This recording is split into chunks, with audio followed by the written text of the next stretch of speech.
one of the things I really like about developing is creating. And I always try to be out front instead of follow.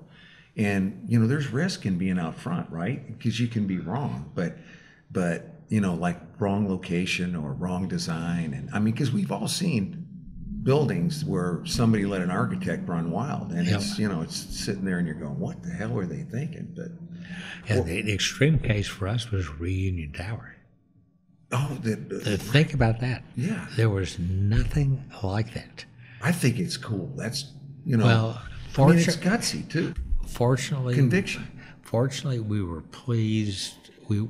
Fortunately, we are pleased yes.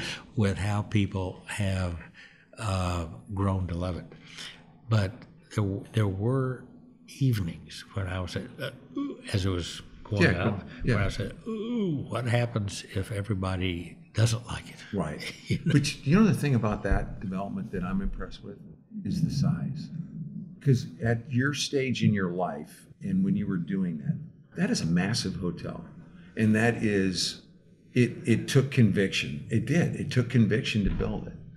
Because I've been in and out of that facility, and it's very well done in my opinion. And I think it took total belief in what you're doing and your team to make that big a step. There were a lot of stages in causing that to come about, and a great many people involved. And but once again, the capital we had at risk. When you know, people look at the project now. Oh my God, what it costs then versus now is like. But it was still a lot of money then. You want me to go through that story? Sure. Okay. The way we came to buy the land that is now Reunion, which is such a deal, it really was 4 separate parcels, and it had been shopped all over town. Nobody had any interest in going through a bankruptcy. In fact, we bought it out of a bankruptcy court, and the reason nobody had bought it were the 4 parcels, which all were irregularly shaped. You couldn't have developed anything on any of those parcels because they've been the configuration was a result of right-of-ways, of highways, railroad tracks, stuff like that. But the price was at $3.03 a square foot, 10% down, 10 years interest only, 10 years principal and interest after that for a 20-year note, all non-recourse. And so when I saw that, I was the last person that was on, I'm sure it was at the bottom of the list of the broker. And I looked at it, and this is over about a week, and I said, you know, there's a reason that nobody has had any interest in this, because nothing to do with it. But then I said, and TI had just come out and just developed a calculator. That tells you how long ago it was.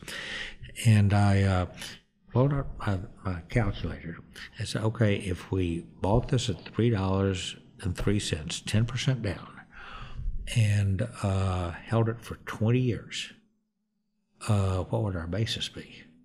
Something like $5.25, something like that. And I said, okay, what are the odds of something good happening in Dallas in 20 years that would cause it to be worth more than $5.25? That was the only logic. Very basic. And so the amount of capital at risk was really quite small. Right. Then several years later, the city buys Union Station, and with it, 30 acres of land that surrounded it. It was all used by railroads. Yeah. We go to the city, and it's a long story. I'm really cutting it short here, and say, here's a proposal. If we'll pay 100% of the cost, we'll put together a planning team approved by you all, and we'll say to the planning team, here's the property the city owns, here's the property that we own, your property's not developable, ours not developable.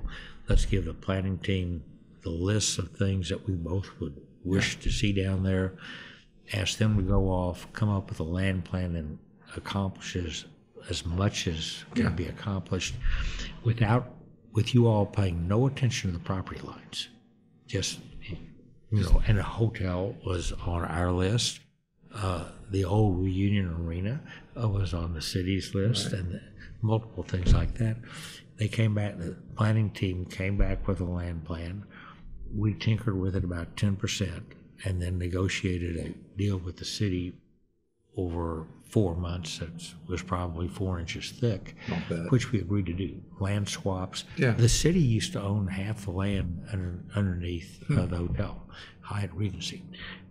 We used to own one half the land under Reunion Arena. Yeah. So we traded. It's perfect. And it's turned out to be a phenomenally good deal for the city and a very good deal for us. Yes.